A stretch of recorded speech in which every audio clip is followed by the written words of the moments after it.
With the June Direct officially announced, we're now gearing up to learn more about the second half of Nintendo's 2023. Nintendo is kind of on top of the world right now, and it makes sense for them to keep their foot on the gas by holding a big Direct full of exciting announcements. Today, I'm giving my full predictions on what we might see at tomorrow's Nintendo Direct presentation. The Direct will begin in exciting fashion as we begin to hear the roar of a crowd, a baseball diamond to be exact. Mario sports games are now pretty much an annual thing, which is why I think it's time to revisit a sport he's left dormant for quite a while: baseball. With baseball being a very popular sport in two of Nintendo's biggest markets, USA and Japan, this series needs an entry on Switch. Mario baseball games have always been a lot of fun, and I believe a new modern version would be very successful. Keep things simple, give us updated visuals, a nice story mode along with head-to-head multiplayer, online features, and the option to choose between basic button controls and a motion-based Mario Super Sluggers playstyle. Lastly, give it an updated character roster by adding some of the new popular ones like Rosalina, Pauline, and Nabbit. Mario Baseball Grand Slam will arrive on Nintendo Switch in August. Next, here's a bit of a left field pick. I think we'll see a classic SNES game remade for Nintendo Switch, but not the one everyone's expecting.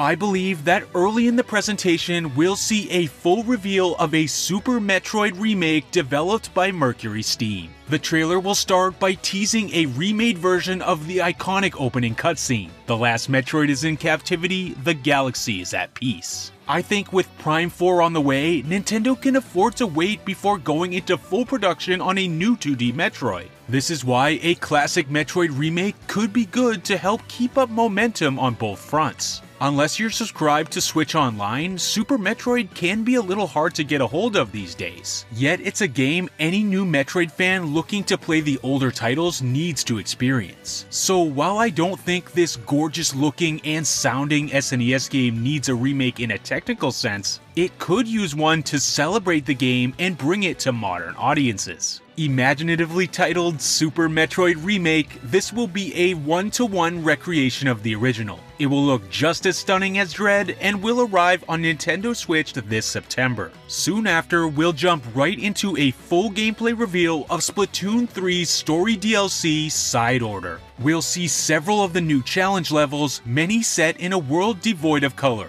aside from our ink of course. We'll also get a good amount of story cutscenes to chew on from this trailer. This segment will end with an official release date, September 1st of this year. Directly after, we'll be taken to outer space, staring at an empty abyss as the Nintendo and Monolith Soft logos flash on screen. Then we'll fly downwards toward a massive planet, Mira, since this will be an announcement of Xenoblade Chronicles X Redux on Nintendo Switch. After the huge critical success of 3, the Xenoblade IP is currently riding the highest it might ever ride. And I think Nintendo is going to push to get something Xeno on the horizon quickly post Future Redeemed. This is one of the last remaining Wii U ports, and with many new players getting into the series, it's one that will no doubt be in high demand. Nintendo is going to want to capitalize on this demand by making X available on modern hardware. This will also future-proof its online features, and in a pretty cool turn of events, will make every game bearing the Xenoblade name available on Nintendo Switch. Porting this game might be a heavier lift than some of the other games stuck on Wii U, but if any studio can do it, it's Monolith Soft.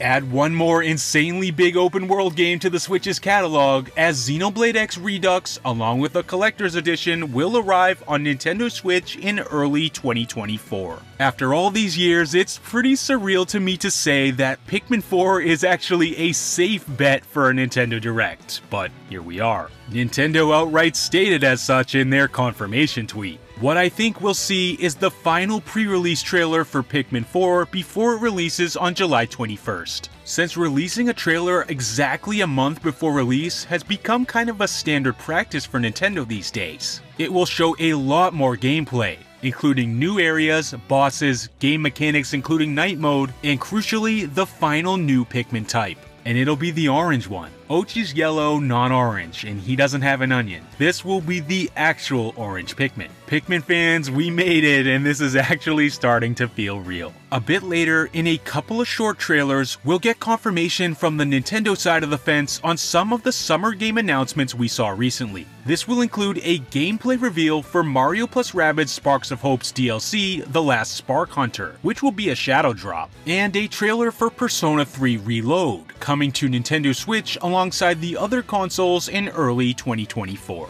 Toward the tail end of the presentation, we'll get a sneak peek at Wave 5 of the Mario Kart 8 Deluxe Booster Course Pass, set to arrive the first week of July. This will be the Daisy Cruiser Wave. I won't give my full predictions here because that may be a separate video from me in the future. Subscribe to the channel if you're at all interested in hearing my thoughts on that. Next, as the show winds down, we'll hear from Mr. Aonuma one final time on The Legend of Zelda Tears of the Kingdom. He'll thank players for their support of the game, humble brag a little bit about the early sales numbers, and announce he has one more thing to share. This will be a very short trailer announcing a two-part expansion pass, part 1 of which will arrive in holiday 2023. The recent amiibo reprints will also be advertised, and we'll get an announcement of more Legend of Zelda amiibo going back into stock. Alongside this, 2 brand new figures will release, one for Tears of the Kingdom Ganondorf, and another one for Princess Zelda. After this, Mr. Takahashi will pretend to close out the direct, only to give us a good old-fashioned fake-out,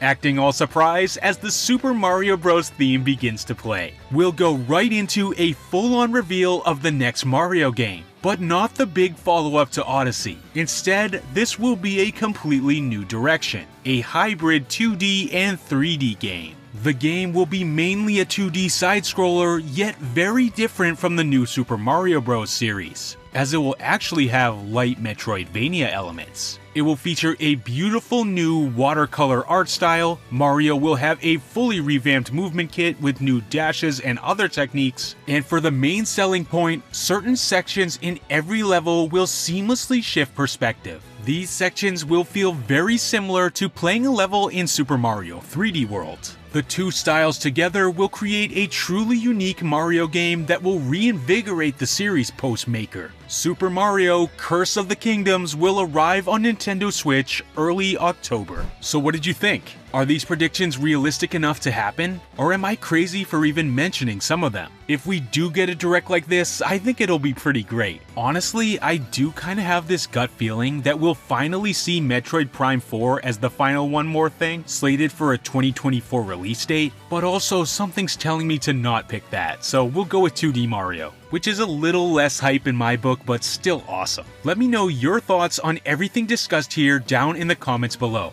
And I'll see you tomorrow as soon as I can to break down our first Nintendo Direct post Tears of the Kingdom. I told you it was coming, let's go!